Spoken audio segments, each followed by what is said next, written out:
And many have suddenly come and are so alive because of what happened yesterday here in Vancouver with the Canucks.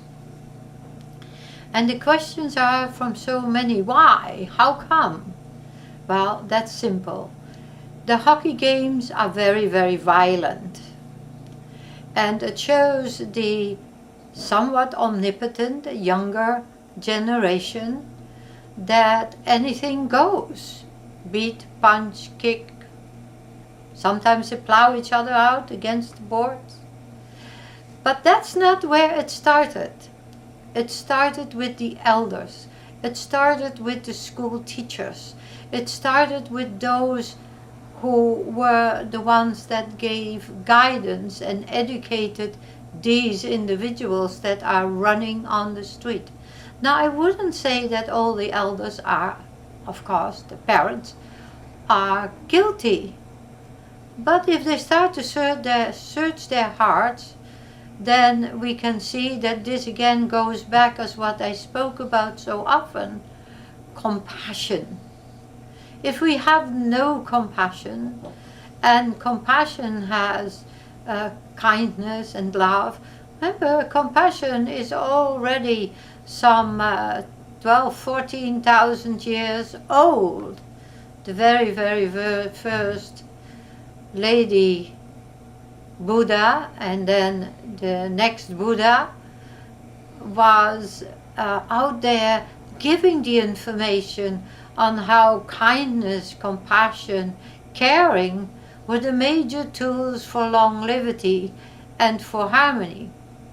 It seems that no matter what, as this time period floats on upwards and onwards, we still have to look for compassion, whether it is giving compassion to the people that are victims from major floods, giving compassion to the people who are burned out of their homes, giving compassion to the elderly gentlemen in Vancouver, because many of you do not know, when you're on a pension in Canada, and it does not matter if you raised 10 children, 2 children, 50 children, or whether if you were not one of the economical go-getters and you were a person that worked their 7 to 6 job,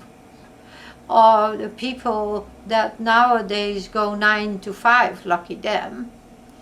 When I first made my rounds upon the planet, I went at 6:30, sometimes until 11 o'clock at night. I got to know and to learn and to see, also experience much. So when we see violence, and we are going to have to question, and we see the beautiful city of Vancouver being so badly beat up, and all the people, the storekeepers and the elderly that were collecting bottles and so were beaten up by these horrible individuals who have no rule, no spiritual awakening. They're spiritually asleep. But many of you that are out there and are watching this video today may be compassionately asleep, spiritually asleep, and need awakening. And it doesn't matter how you are going to go and look at it. It isn't the it you need to look at. You need to look at you. And for the many young people, and the people in Vancouver who were so entranced and riled up by a hockey game, they need to go and look in the mirror and stand there for 5-10 minutes and look at themselves and see, open up the veil, who they are and who you will be in the future, and who are your children of the future going to be. Compassion, kindness. You know, in the many places where there's war, and the people have to run away from their homes, abandoning, leaving everything that they worked so hard for, sometimes of generations, what they inherited and was handed down from one to the next to the next. I can tell you about what happened to my situation. World War II. Remember I told you I'm a survivor of World War II. And yes, somebody said, you know, you have not much use for the Germans. I said I did not say the Germans. I am saying for many of those during the war that came, and they behaved like these thugs in Vancouver. But it wasn't only the Germans. It was some of the so-called liberators too that had a behavioral problem. So when we look at that, we go back to when all these people were children, or when you were a child. If you were taught by your grandparents and parents to love, honor and respect, and you know if someone has brought the Creator into your life, and I mean just plain the Creator, not all this other hang-on story like. And I can tell you, I traveled over this planet, listened to people, spent time with people, analyzed, researched, and I say, all you need is your devotion to your Creator and to have respect for you, who you are. I just recently was a victim of carbon monoxide poisoning. And the carbon monoxide poisoning, an absolutely devastating thing. Because, as I told you, I don't own a home. And the home I'm staying in, the equipment was faulty. And so the carbon monoxide was pouring into the home. And because at one time, an after effect from World War II, during World War II, I had tuberculosis, I had asthma, lots of stuff to take time to contemplate life, but not much time to really sit down and do nothing. And as a spiritually proclaimed little being, to a person who attempted to live with the flow, I wasn't very good at that. Because in my mind, the song always was singing the spiritual tune. And, of course, again, I say love one another. Respect one another. Respect one another, what they built, what they created. Honor life. Back to Vancouver. Honor life. Well, I must say the people who own this house, they don't honor life either.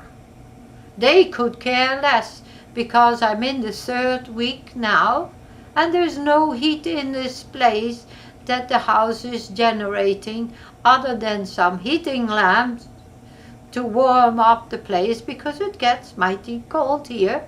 You know, they say Canada is warm. Well, no, I wouldn't agree with that Canada is that warm. So we have this heating lamp going to create heat. But the one that is the landlord doesn't care.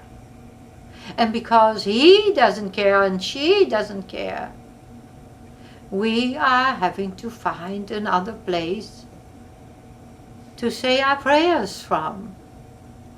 But how are you going to do that when you again have to find the finances and the assistance within yourself to do this, to lift oneself up? And then my thoughts are, how are these storekeepers, the insurance companies of these stores, the policemen who got beat up, the people, the little people who lost their cars and the contents of their cars, how are they going to lift themselves up? How are the people who are victims in the fires and the floods going to lift themselves up when they have to do with the emotional distress? So here I go again, and I plea with you to have honor and respect for one another, for all life, for the little puppy dog, for the big dog, for the big cat, for the big bird, the little bird, the chickens in the coop outside, wildlife, and most of all one another. Learn to respect and honor. Put yourself in their moccasins. Compassion. This word sounds so lovely. I know people that are supposedly professional and belong to organizations where the word is always compassion, but when you meet them, they are hollow and empty. I hope you lovely people are not hollow and empty, and I hope that all of you send loving and healing thoughts to Vancouver, to all the people on Vancouver. And I hope if you are in government that you hear this. It's time you do something for the seniors. Because we can't have seniors at 12 and 1 o'clock in the morning scrounge for bottles and whatever to survive. And you know I know all about it. So with this I ask you and give you a mighty blessing of love and kindness, but that you pass it on. Thank you. Thank you so much for you who are so good being you. And may Vancouver heal. Bye-bye.